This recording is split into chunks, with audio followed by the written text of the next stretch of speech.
گاڈفرے نے ابتہار دولہ کی لاش کو اپنے گھوڑے کی ٹاپوں سے رونٹ ڈالا، پھر صلیبی لشکر درندوں کی طرح شہری آبادی پر ٹوٹ پڑا۔ 70,000 مسلمان قتل کیے گئے۔ مقتولین میں کچھ یہودی بھی شامل تھے۔ نہ بوڑھوں کو امان ملی، نہ عورتیں اور بچے محفوظ رہے۔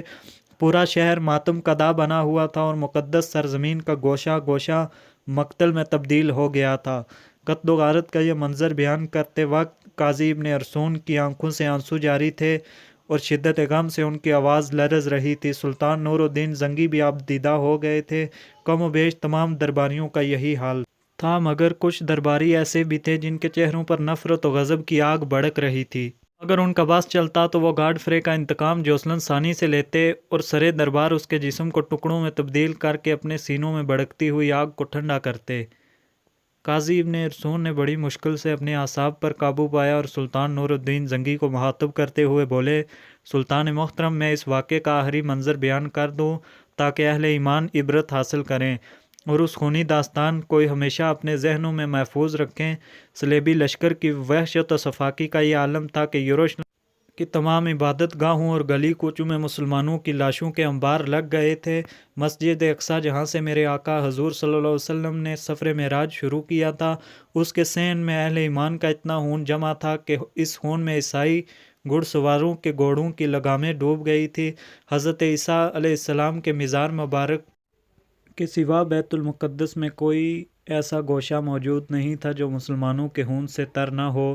اس قتل و غارت کے بعد مسجد عمر رضی اللہ کو جی بھر کے لوٹا گیا۔ اس کا سارا قیمتی آرائشی سامان 6 بڑی بڑی گاڑیوں میں بھر کے لے جایا گیا۔ یہ کہہ کر قاضی ابن ارسطون نے جوسلن ثانی کی طرف اشارہ کیا، یہ شخص جو آج آپ کے سامنے زنجیریں پہنے کھڑا ہے اور اسلام کی شان میں قصیدے پڑھ کر اپنی زندگی کی بھیک مانگ رہا ہے، اسی خون آشام گاڈفرے کا پرجوش ہمنوا اور معتقد حاص ہے۔ یہ کہہ کر قاضی ابن ارسطون اپنی نشست پر بیٹھ گئے۔ سلطان نور الدین زنگی نے صلیبیوں کے مظالم کی لرزہ خیز تاریخ سن کر جوسلن ثانی کی قسمت کا فیصلہ کر دیا۔ تھوڑی ہی دیر بعد ایک دراز قامت جلاد اپنے ہاتھ میں لوہے کی ایک تپتی ہوئی سرخ سلاح لے کر داخل ہوا۔ کئی سپاہیوں نے مضبوطی سے جوسلن ثانی کے دونوں بازو پکڑ لیے اور پھر جلاد نے اس کی آنکھوں میں سرخ سلاخ پھیر دی۔ چند لمحوں تک جوسلن ثانی کی دردناک چیخوں سے پورا دربار گونجتا رہا، پھر بے ہوش ہو کر فرش پر گر پڑا۔ اس کے بعد اسے حلب کے قید خانے میں ڈال دیا گیا، جہاں وہ دیواروں سے سر ٹکرا ٹکرا کر اپنی بدنصیبی کا ماتم کرتا رہا۔ اس وقت حاضرین دربار میں 10 سالہ یوسف صلاح الدین ایوبی بھی شامل تھا۔ اس نے اپنے استاد قاضی ابن ارسطون کی زبانی صلیبی جنگوں اور عیسائیوں کے مظالم کی تاریخ بڑی توجہ سے سنی تھی۔ یوسف بڑی پابندی کے ساتھ قاضی ابن ارسطون کے درس میں شریک ہوتا تھا، نتیجتاً اس کا شوق مطالعہ بڑھتا ہی جا رہا تھا۔ باپ نجم الدین ایوب اور چچا اسد الدین شیرکو صلاح الدین کو بار بار ٹوکتے تھے کہ تم اول و آخر ایک مجاہد خاندان کے فرزند ہو، پھر یہ کیسی عجیب بات ہے کہ تمہیں شمشیر و سناء اور شخ سواری سے کوئی رغبت نہیں، آخر تمہیں ان کتابوں میں کیا نظر آتا ہے؟ یوسف بڑے اطمینان سے جواب دیتا، کتابیں میری دوست ہیں، میدان جنگ سے مجھے وحشت ہوتی ہے اور کتب خانے کے ایک گوشے میں سکون ملتا ہے۔ بیٹے کا یہ جواب سن کر باپ کو شدید مایوسی ہوئی اور نجم الدین ایوب نے انتہائی تلخ لہجے میں یوسف صلاح الدین کو مخاطب کرتے ہوئے کہا، اس کا مطلب ہے کہ تم فطرتاً ایک بزدل بچے ہو۔ نہیں بابا محترم، یوسف صلاح الدین کا لہجہ انتہائی مؤدبانہ تھا، مگر اس سے استقامت اور خود اعتمادی جھلک رہی تھی۔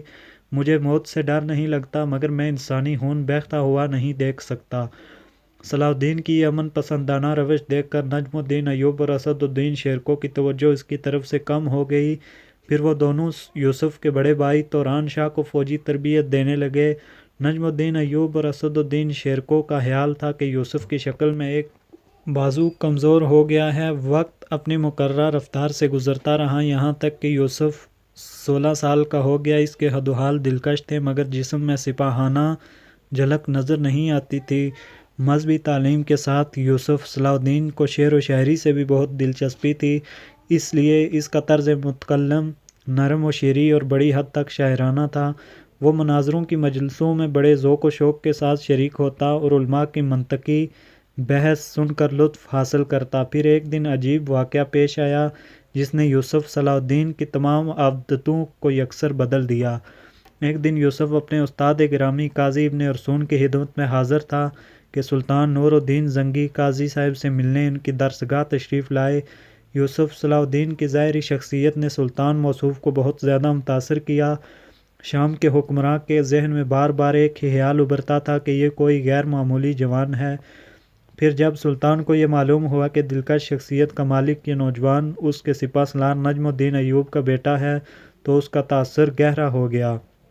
پھر جب سلطان نور الدین زنگی قاضی ابن ارسون سے امور مملکت پر طویل گفتگو کے بعد رخصت ہونے لگے تو انہوں نے یوسف کو مخاطب کرتے ہوئے کہا، تم پابندی کے ساتھ ہمارے دربار میں حاضر ہوا کرو۔ نجم الدین ایوب کے گھر میں یہ خبر بڑی مسرت کے ساتھ سنی گئی کہ اس کے چھوٹے بیٹے یوسف صلاح الدین کو سلطان نور الدین زنگی نے اپنے دربار میں حاضر ہونے کا حکم دیا ہے۔